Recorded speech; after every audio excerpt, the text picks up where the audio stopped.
बोलिए भारत माता की, भारत माता की, सत्य सनातन धर्म की, सत्य सनातन धर्म की, जय जय श्री राम। आज का ये पावन दिन हम सब के लिए बड़ा महत्वपूर्ण है और हम जिस जगह पर बैठे हैं वो बड़े सिद्ध संतों की तपोस्थली है।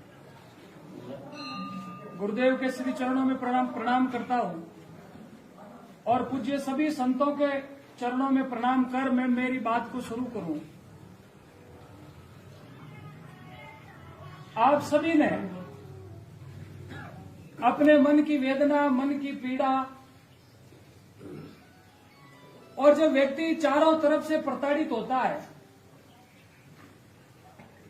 हम सब लोग कहीं ना कहीं कई बार कहते हैं कि जब मन विपरीत दिशा के अंदर काम करना शुरू करता है तब सनातन धर्म का व्यक्ति मंदिर में जाकर के संतों के पास बैठ करके चिंतन और मंथन करता है और कहीं ना कहीं मंदिर में जाकर के और संतों के पास बैठ करके कुछ क्षण बाद यदि वो बाहर निकलता है तो उसके मन में आनंद का अनुभव होता है, चिंताएं सारी दूर हो जाती है। होती है ना? होती है। तो मैं भी आपको ये भरोसा देता हूं कि जिस संकल्प के साथ में और जिस जोश और उत्साह के साथ में मैं पिछले कई देर से आप सबको देख रहा हूं, यदि ये जोश और उत्साह आपका रहा तो आपकी सारी कष्ट पीड़ाएं दूर हो जाएंगी। चाणक्य ने कहा था, चाणक्य जब गया राज दरबार के दरवाजे पर और सब जगह से जब हताशा मिलती है तब एक सामान्य से व्यक्ति को उठा करके सम्राट बना दिया जाता है। ऐसे इतिहास के अनेकों उदाहरण है हमारे सामने। हमारे ग्रंथों में महापुरुषों ने ऐसे अनेकों उदाहरण दिए और मैं तो ये कहता हूं कि संत की कोई जाति ना होकर के संत हमेशा समाज के लिए खड़ा रहता है पूरे ही। मेरी ओर से और मैं ये नहीं कहूंगा कि हम सब लोगों ने किया है, ये हमारा परम कर्तव्य, हमारा परम दायित्व, हमारी प्राथमिकता थी। हम तब भी थे, हम आज भी हैं और हम हमेशा रहने वाले हैं। संत कहीं भी जाएगा उसको किसी की आवश्यकता नहीं होती है। हम आज जिस जगह बैठे हैं हम वही के गुरु महाराज के आशीर्वाद से राजा हैं, कोई कमी नहीं है। और एक सन्यासी जहां पत्थर पे जाकर के बैठ ले, उसके तप में, उसकी साधना में यदि शक्ति है तो वहां राज दरबार, राजमहल खड़े हो जाते हैं।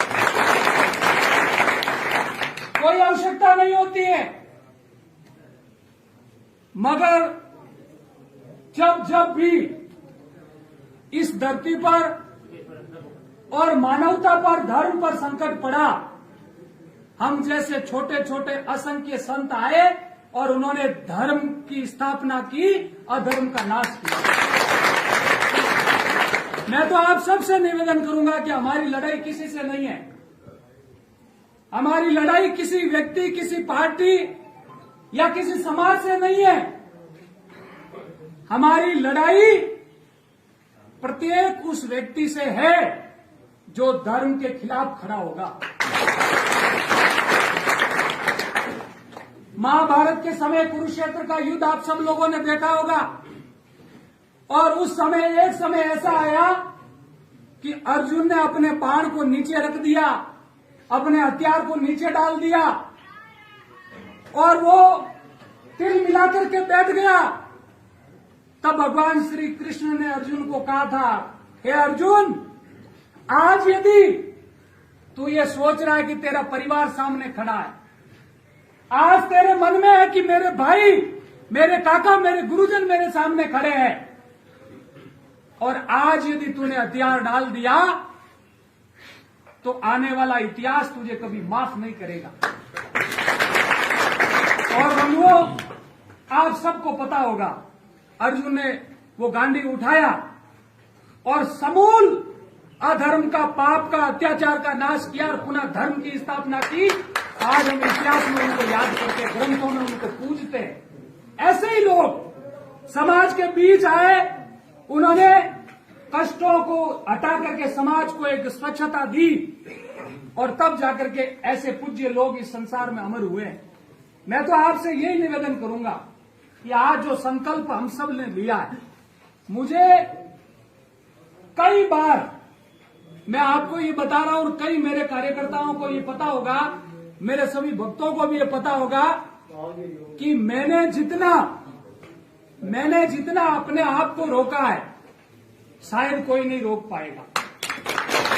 मेरे पास पिछले 2 महीने में कितने ही भक्तगण आए और कितने ही लोगों के मन के भाव थे कि बाबूजी आपको भी आना चाहिए, पोस्टर लगाने चाहिए और आपको भी प्रत्याशी बनकर के मैदान में उतरना चाहिए।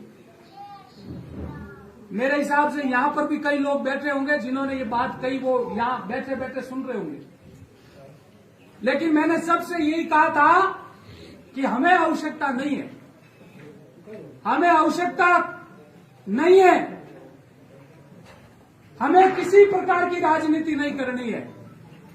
मगर जब समाज को आवश्यकता पड़ेगी, जब धर्म को आवश्यकता पड़ेगी,